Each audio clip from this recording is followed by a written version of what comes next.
I think I'm just looking at my Evernote thing, which I think is it's all tapped except for Erin went to this camp last 3 days. Erin was at a special camp for hipsters. I think it's called Silver Lake. That sounds dismissive. It's just I think it's better to say it was a camp for hipsters instead of saying what it is, so that you're silently in your head going, "So a hipster camp?" I think you can. They were very activated young, independent business entrepreneurs who were teaching each other and learning from each other how to live in a new world business wise on the internet and whittle and make s'mores and. Like they did camp stuff, but punch leather and shit. But they were doing camp stuff and having like seminars and stuff. But weirdly, counterintuitively. Whereas if you go to like XOXO, it's like, holy shit, here's your hashtag, here's your thing. I mean, because obviously this conference is about technology where we encourage you to gram it and tumble it and flip its face nipple. It's new, it's face nipple. NIPPL. But in brackets. With a 2 after it for no reason.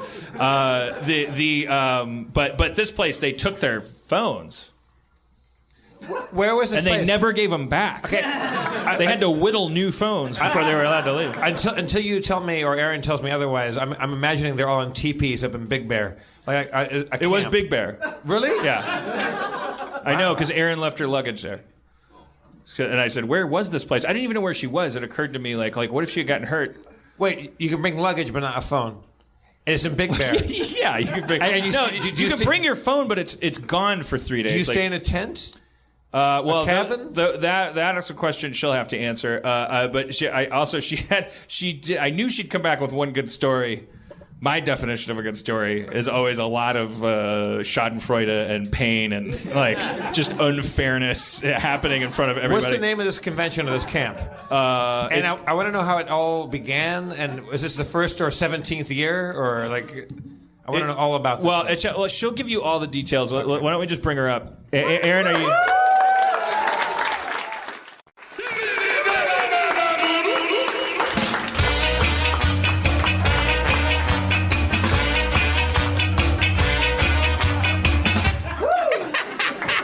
I wish that had gone on for 10 minutes. She was just...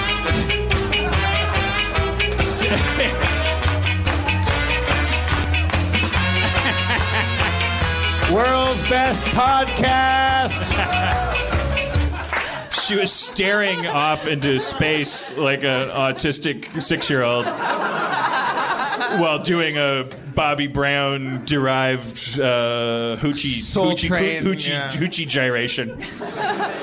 Yeah. But it was combined with a strange final episode of St. Elsewhere, just gazing up to the point where I thought it was going to be one of those stories where, and then we realized she was in insulin shock, and we didn't know she would. That's when we took her to the emergency room. They said she's been diabetic for 6 years. Oh boy! At the last night of camp, there was a dance, and it was future themed. So I dressed as. All right, guys. I dressed as Barf from Spaceballs, and I bought this giant. A lot of Spaceballs fans out here. I bought this giant coverall thing in like 7X because I was gonna stuff it, but I didn't. And I realized halfway through the dance that you couldn't see my body moving. Like, I was working so hard to dance, but it just looked like I was all covered up. Like a bobblehead? Yeah.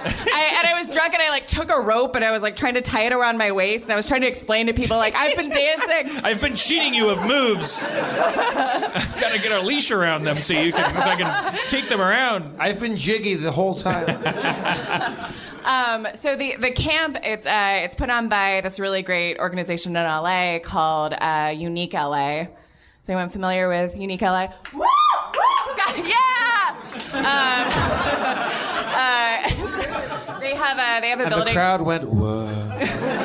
They have a building called the Unique Space in downtown LA. And it's just about cultivating community between artists and entrepreneurs, and they do a lot of made in LA type things. And so the camp is called the Unique Camp. And it's camp. Their acronym is Cultivate, Ambition, Map, Possibilities. I mean, come on, haters. Chill out. I tell you, they hate God too. Well, cultivate, ambition, map, possibilities. Just because they wanted to. Basically, it's just people that love. They wanted to spell the word people camp. That love. Yes. Chocolate, almond, marzipan, creative, pussy. ambitious, multi-ethnic progress. It's basically just this very fun camp themed thing where different creative people that are. It's mostly self-made people that are artists and business. I really had no business being there. I kept on changing my introduction because in every group you have to say I'm so and so and I founded Eco Shoes, and I'm I'm Erin and I invented calcium. I was the fireman with the GoPro on his head when that kitten got oxygen. I assume that was more viral than maybe it was. No, it's pretty viral. Yeah. What was yours, Erin? Jeff went, then I went. Now it's your turn to make fun of you. But it's very neat if you're look it up. You said you changed your introduction. What was the evolution of your introductions? This is humiliating. Well, I think my first introduction I said I do. Hi, I'm Mary McGathy. Because the truth is, I went because, I have all these different interests and I have my fingers in so many different pies, and I guess technically I'm a freelancer, but I have my podcast and performing, but I make things, and so I was trying to, figure that all out. And so that's why I went, just for fun. And I also love summer camp. I just got back a couple hours ago. I'm very sunburnt, and I feel a little woozy from the elevation. What was the list of things that you introduced yourself? Sorry. Driving up there in the car, your introduction that you had planned for it was what? Well, I did not plan an introduction. I was very intimidated by the groups because, I'm saying, there is an astronomer who studies black holes at Dartmouth. And there is all these people that have created all these things that a lot of you guys I'm sure use. But so I was hi, I'm Erin. I do comedy and stuff, and sometimes a big cake, and okay, and then I once I wrote something, so I was I'm a writer, and but not actively, but okay.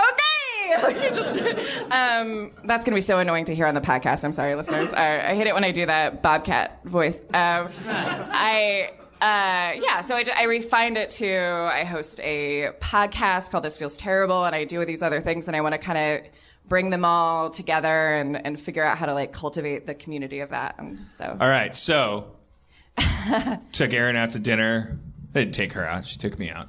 Wait, took each other out. You took me out. I paid for valet. All right. Yeah. We haven't been apart more than this is probably the longest we've ever been apart. Yeah, right? and definitely the longest without talking. And I was so excited because I knew there's got to be something, and you did not disappoint after a lot of boring stuff about this hunky astronomer guy that swept you off your feet. Never. His name is Kevin, and he's amazing. He's going to be my next guest on This Feels Terrible. He's really incredible. He knows all this stuff about black holes, and he's a huge fan of Rick and Morty. Which is supposed to make me feel good when he's fucking you. Hi, honey, I'm home. You better love my cartoon, mister. Finish up and get out of here. Or stay, we'll play catchphrase later. Oh, and Jeff, I made a bunch of people play catchphrase that alienated a lot of people with the rules. Who ran it? Well, come on. Well, so, all right. So anyway. The horse story. The horse story. Erin tells the horse story. The horse story. Okay. I think this is to me, this is like a parable. What happened? I mean, you're building it up. I'm going to make myself comfortable. So yesterday, you know what, guys? I'm just going to be myself. And myself wants to be comfortable. So yesterday... Did you learn that at camp? She learned. Technically, she learned it from Kevin under the stars. Gravity is like just another stool under your feet. That's Cassiopeia up there. You know, she sacrificed herself for her lover. Oh, I wish I knew someone. Blah, blah, blah. Speaking of holes. Kevin, the stars aren't under my blouse. I definitely have the glow of camp. Dan didn't recognize me when I came to the car. Well, you were wearing this knit shawl. Is that an accurate description? Yeah. Like a knit shawl and a baseball cap. Because I won a scavenger hunt, so I got a baseball cap. And I looked right at her, and then just went right back to listening to Radiolab, waiting for my fiance to come to the car. And then the car door opened. I went because this knit shawl scavenger from Sector 7, this person that was dressed unlike anything I'd ever seen Erin in, like was coming into my car. And I was like, oh my God, you're not the strange. I don't know. For some reason I have no idea what happened, but in my head you were an Asian woman. I just projected a race onto you. Yeah. I don't know if to me that's an outside. Asian shawl, or I don't know what was in my head, because obviously all those knit shawl ball cap wearing Asians. Well, I mean, let's not. So like Dan was saying, at the camp there are all these camp activities that you could do in addition to these workshops. And I signed up for horseback riding, and it was the last horseback riding session of the weekend. This was last night. And they said on the sheet, come right at 5:00 because, they didn't explain why. Take our word for it. You want to ride a horse? There's an appointment involved. And I was very excited. So I was like 10 minutes early and was like, looking at the horses and imagining which one I would ride. And there were like 10 other women who showed up exactly on time. We get this talk from the horse training person who says, yeah, I'm so glad you guys are here on time because it's so important for us all to be here on time and all hear this explanation together because these horses are very particular. And we get on these logs with what do you call horse ropes? Reins. Horse ropes. Or leaders. Reins. Okay. So we horse ropes. They should just call them horse ropes for God's sake. Well, I'm sure there's a lot of ropes you use with horses. So we're sitting on these logs. We go through this entire training session with this woman, and we see somebody walking from the camp because the horse stuff is kind of far away from the bunks and everything. We see someone walking, and the leader waves at her. Is like, "Are you?" Horse, and she just kind of casually waves back, and she does a hurry, and the woman just walks at her same pace. Like, she's a very fit, athletic young woman, just walking slowly while she's going over this thing. So the instructor's like, okay, well we'll move on. And clearly this person's just taking a walk and was waving. Eventually this woman arrives, and she's come after the entire explanation, and the leader, the horse instructor lady said, she's about to say, sorry, you can't ride with us because you've missed the explanation and we have to go now. And she's like, hey, and the woman's like, oh, don't worry, I ride, I'm very comfortable. To the horse instructor lady, and we're all like, "Oh God!" Just so proud and so shitty, very comfortable. And then the woman's like, "Oh, but you need to I'll go over the stuff with you because just legally you." It's like even if she was an expert steeplechase Olympian. We already know two things about this stranger. One is that she may or may not know anything about horses, but we know she knows nothing about group dynamics. She has walked into a group of people who have she's 15 minutes late, and she's just announcing to all of these strangers here, it's all right. I'm an expert. Yeah. Also, I've been around enough horse lady instructors to know that the first 15 minutes is all bullshit. Yeah. I'll get there when the horse riding starts. Yeah. The horses tend to learn a thing or two from me, tell you the truth. And also, the instructions were a favor to all of us, which they are. As we will learn. Yeah. So we all we're assigned horses, and as they're assigning horses, the horse instructor lady, the hill, says, it's very important when we go out that we stay in the line that we go out in, because horses are like people and they dislike some horses and they like other horses. And some of these horses are very particular, and like it's very important that you stay in this specific line. So we know that. We get on our horse. My horse's name is Bergen.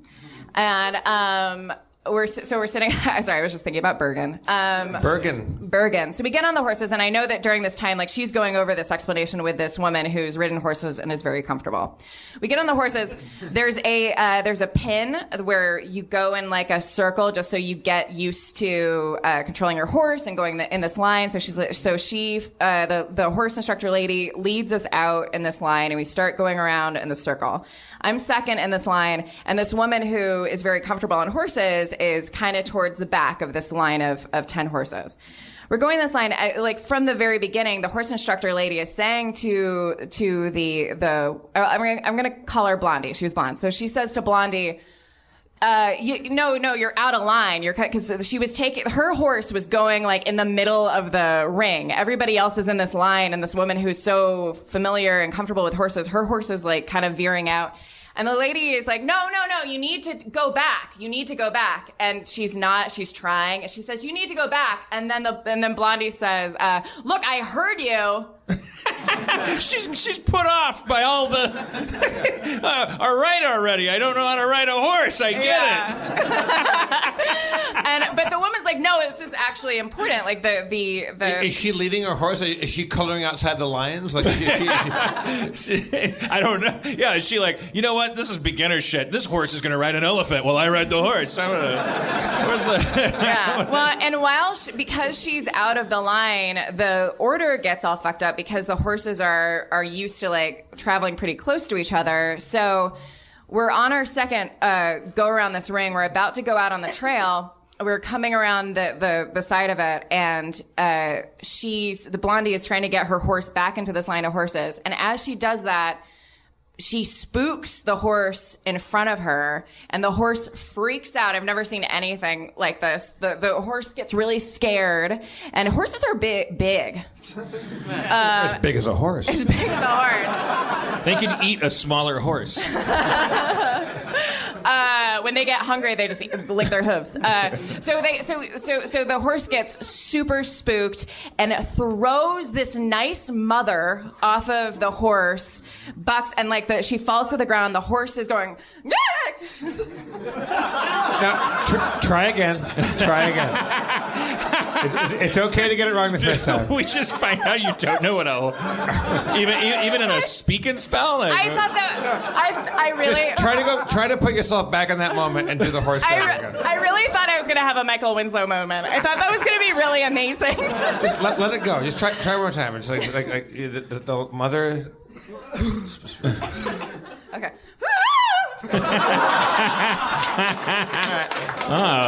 Yeah. I think that's a swamp horse. I think that was a loon. Certainly a loon. All right. So a woman is dead or maimed. Or she gets thrown off the horse, and everybody's silent, and the instructor's like, still, everyone be still, don't move, and she has to jump off her horse and calm down this horse and keep her from smashing in this mother's head.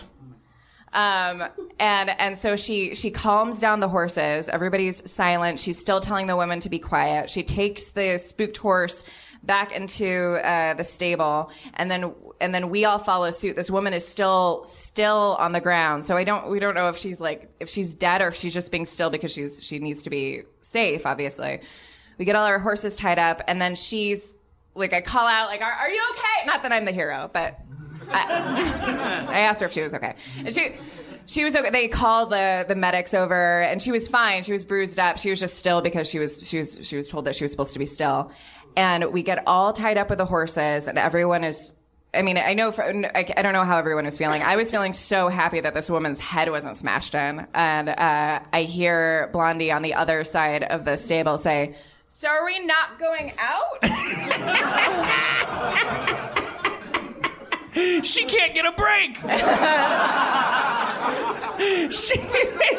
I had the shittiest day today. They started horse class too early. Then the bitch teaching it tells me I gotta learn it anyway. Then some other bitch's horse throws her off. When's it gonna be Natalie time? Natalie time! What do you think her deal was? Do you think that she used to ever ride a horse, or that she was cocky and she was just like, or she just was full of shit? I mean, what business did she start? I want to know about that too. Well, it's an overused term, but I'm going to go sociopath. I'm going to say her general problem is that she has no fucking empathy. Or was she like such a good horse rider? She's like there's a horse riding thing. I grew up around horses. I've been riding horses since I was a little girl. And these trained horses, like they don't want to ride in a line, man. That person. I'm going to go outside the line, and she fucked up and spooked the horses. Did she fly too close to the sun, or was she just a complete lunatic? Well, I don't know the answers to all those questions, but I just want to say in response to that, if she was any of that, if it did come from a place of her being a horse expert or anything like that.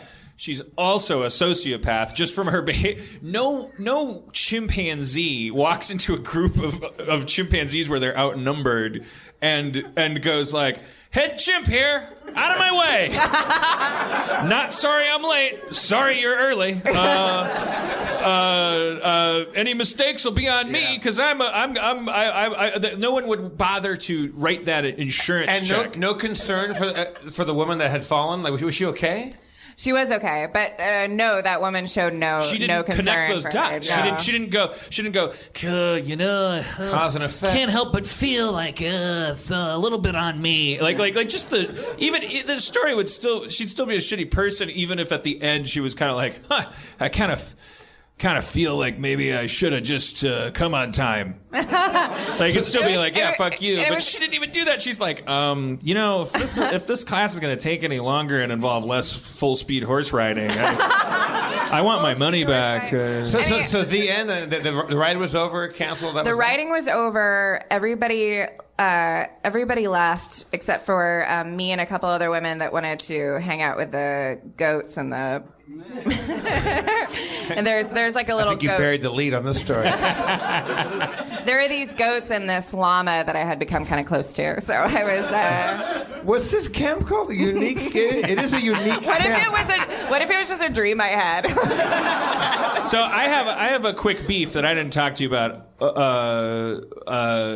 really quick, the reaction afterwards, like, it was obvious what had happened, but the way that everyone said to each other, like almost in a way to deal with the trauma, like, oh, well, I heard horses just do that sometimes. Like, they just, like, there's no predicting what happened. Like, maybe a bee, like, flew in the horse's nose, but it was so clear what had happened, and I kept on, like, looking around at people's eyes, like, is anyone else gonna talk about this? But no one else. Even the woman that was injured, like, didn't. Really? Like, I think she knew, I don't know. She was injured? Well, the woman who fell off, she was bruised up, and she was very sweet, but she was very excited that she was the one who got thrown off the horse. So, really? Yeah, I mean, she's, some people are happier when they're the injured one. And well, she was there. Her business was thrownofahorse.com. No, but she's the blog. It's like she's no, that's not fair. I want to retract that. She was very sweet, and then the woman that was you're calling her a sociopath. She deals with luxury eyewear, and she looks. Case closed. I didn't even say that as a thing, but all right. So sorry. What was your beef? Oh well, I saw Tom Kaufman at the Rick and Morty's writers' room. Because he's a writer there. Yes, I see. Yes. He looked on Instagram. There were people. Somebody took a photo at Unique Camp. So that's my beef. Somebody had their phone. Because Unique Camp and that whole scene, they're very good with all their social media stuff. There were 10 or 20 photographers the entire time. But all the pictures from camp are already up. All right. And the people that were in charge of the camp were Instagramming. Yeah. I don't know. A society where you can't Instagram, but the government can. Which makes me nervous. Erin, so you said you changed your description of yourself. What did it evolve to later on? I already said. Oh, you did? Yeah. Okay. I thought there's more evolution to that. At the end, I was like, scuba. I invented the space shuttle. Scuba surgery. Now, did you come away from other than a good horse story? Did you come away with any insights or any knowledge, like any good things you can apply to your life? Yeah, absolutely. Yeah. Yeah. Prove it. Prove it. I will. You'll see in the next 5 years. No, I mean, the thing I took away was just integrating all of my skills into like one finite thing. And I was talking to Dan about a project I'm very excited about. I'll tell you about it too. Oh, thank you for applauding. It's killing Jews. She got. For the podcast listener, I just said it's killing Jews because people were applauding a project without knowing what it was, and Hitler was mentioned earlier. I thought you said it's canned juice. Okay, now that we're all in full disclosure, I thought she said cunt juice. I love that the real thing. Can we combine all three of those things? Look, I know I have something going on, really great going on here, and I've got to share I invented canned juice. Canned juice. No, it's not canned juice. It's a very obvious thing. Yeah. Yeah.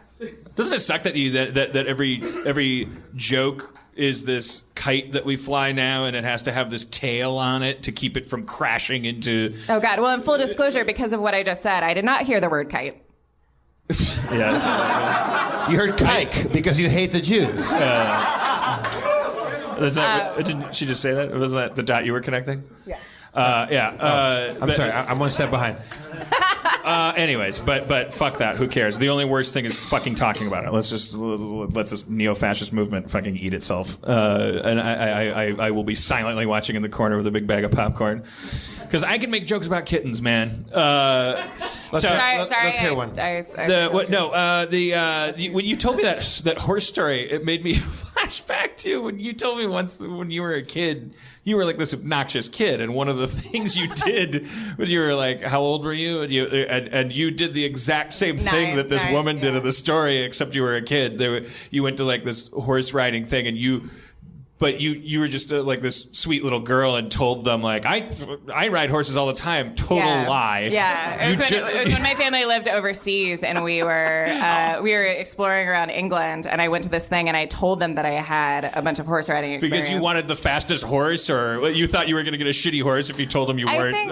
I feel like other people can relate to this, and maybe not just exclusively women, but like it feels like with horses, like, oh, I know. You know what I mean? Like it doesn't seem like if you haven't ridden a horse, it feels like, well, we'll just get each other. And then you just like that. You just got on the horse and it sounds like a Farrelly Brothers movie. That you got on the horse and just fucking and the horse did. Yeah, everybody was in a line, but I had talked about how great I was at riding horses, and this nice teacher like wanted to empower me, I guess, and everybody was strapped in with rope to rope to rope, and I had never ridden a horse, and I was like, this is my chance, and I did what I had seen in the movies, and we took off down the mountainside, and the instructor had to go after me because I immediately was like, I clearly had never, when you see it in the movies, National Velvet was my favorite movie as a kid, and I just figured, I'll just bear down and I'll be fine.